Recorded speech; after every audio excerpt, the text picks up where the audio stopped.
Hello, I'm Dr. James Bogash, expert in health and longevity, and as a practicing chiropractor, oh, by the way, this is Wally, who we're going to do more of a hands-on video today, and there is absolutely no doubt that he will get in the way.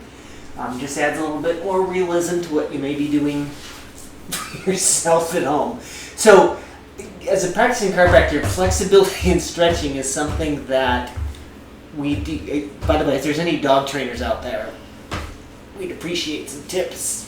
Okay. Flexibility and stretching is an important point, but most people think that 30 seconds is enough to warm up a joint, and it's not. Without a doubt, we need we have to change the length of those tissues. I will typically recommend somebody to do a stretch, like let's say they need to lengthen their hamstrings. Get into a mild stretch for 5 minutes, not to where your eyes are tearing. Hip flexors, same thing, to get in kind of a gentle lunge. These types of stretching will increase length of a muscle more so than just 30-second stretch is not going to do it.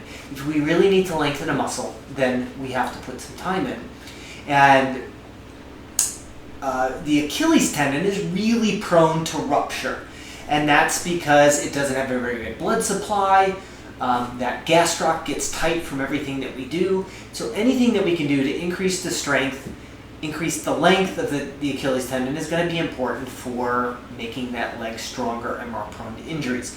I'm a huge fan of eccentric strengthening as well. That we're not going to talk about that in this particular video, but we are going to talk about a study that looked at volleyball players, and it was at 12 weeks. They stretched 5 times a day, 5 times a week, and they did more of a static stretching. They started out a little bit shorter, but they ended up at 45 seconds per stretch. I'm going to demonstrate these stretches for you. These were held to just to the point of uncomfortable, so we're not talking about tears streaming out of your eyes and holding them for 45 seconds. But one of the things they found at the end of the study is that they had better dorsiflexion, which is bending your ankle, pointing your toes up, being able to squat down. They had longer fascicle length. The muscle unit was longer, and they had better jump height. What's interesting is they did this just on one leg for stretching and not on the other. They used the other as a control group. But the jump height was obviously incorporated from both sides. I will note before I do these stretches that my dorsiflexion sucks. Always has. I had multiple ankle injuries as a gymnast, and I never really rehabbed them properly. It was before I knew everything about that. And so you're going to see from here that my dorsiflexion, my ankle bending up, just sucks. So in the study, they used a slant bar board. Those are easy enough to find anywhere. However, if you're short on a slant board, you can easily just do something like a towel with some rubber bands around it. So the first stretch, keep in mind that they started the study with shorter stretches, and these are hold. And then as they went on, the stretches the hold times got longer. So this is just your typical slant. Feet are together. This one's holding down, trying to get your ankle on the ground. And you can see from here, you can lean up against the wall, and they're holding that for 45 seconds at the end of the study. This isn't a quick 30-second stretch, and they're doing 2 reps of each one. The other stretch is a typical type runner stretch where you're leaning up against the wall. Again, your toes are lifted up and just lunging forward, trying to put your heel on the ground. Mine is not very good. The next set of stretches was against a doorway.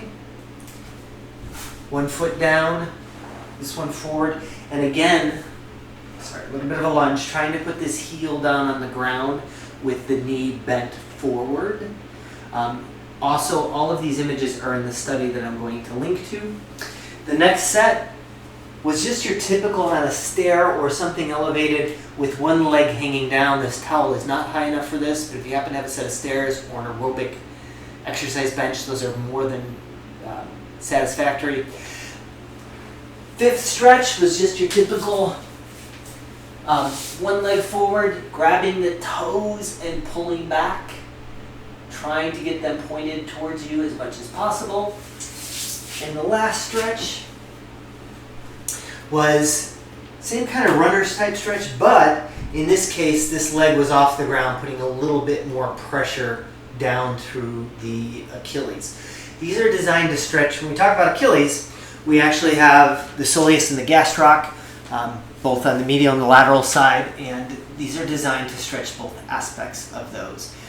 The key component here is that they put time into these stretches, and they had a distinct payout from this. So 30-second stretches are generally not going to do it. It'll warm up a muscle, maybe lower your risk of injury, but it's not going to put you in a new state of health from a muscle standpoint. As always, I'll post a link to this particular study in the description. Make sure you like this video, share it with somebody who you think needs the information, and subscribe.